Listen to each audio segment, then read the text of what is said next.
yang viral itu ya. Ya, ulang tahun hari ini. Iya, ulang tahun ya, udahlah. Ingat aksi jambret di Pantai Panjang Bengkulu direkam warga. Kini ditangkap dan dinyanyikan lagu ulang tahun.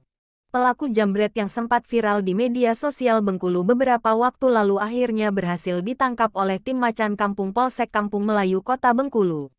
Dalam postingan Instagram Bengkulu Info, saat dilakukan penangkapan, pelaku tak berkutik dan tertunduk lemas. Adapun pelaku yang mengenakan kaos berwarna coklat tersebut diketahui sedang ulang tahun. AKP Rahmat bersama tim Opsnal pun langsung menyanyikan lagu selamat ulang tahun kepada pelaku. Jambret di mana? Kuat suaramu. Di mana? Depan Hotel Adeva. Yang viral itu ya. Ya, ulang tahun hari ini. Iya, ulang tahun ya, udahlah. Melansir dari berbagai sumber, pelaku berjumlah 2 orang dan berhasil ditangkap di kediamannya. Seperti diketahui sebelumnya, beredar video pengejaran jambret di kawasan Pantai Panjang Kota Bengkulu beredar di media sosial. Dalam video tersebut terdengar suara perempuan yang sedang berada di dalam mobil berteriak jambret. Diikuti juga dengan adanya suara seorang laki-laki, yang juga sempat berbincang terkait jambret tersebut.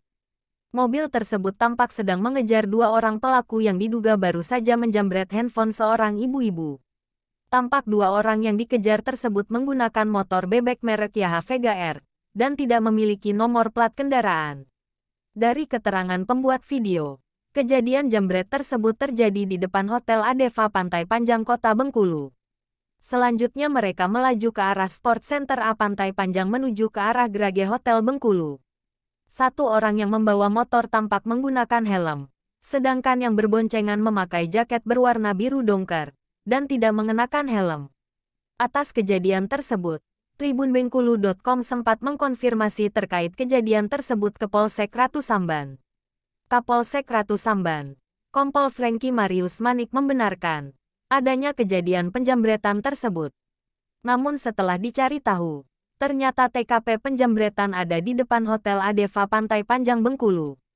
Lokasi tersebut merupakan wilayah dari Polsek Ratu Agung, dan ia langsung berkoordinasi dengan pihak Polsek Ratu Agung. Dari koordinasi tersebut pihak Polsek Ratu Agung membenarkan bahwa korban sudah membuat laporan atas kejadian penjambretan tersebut.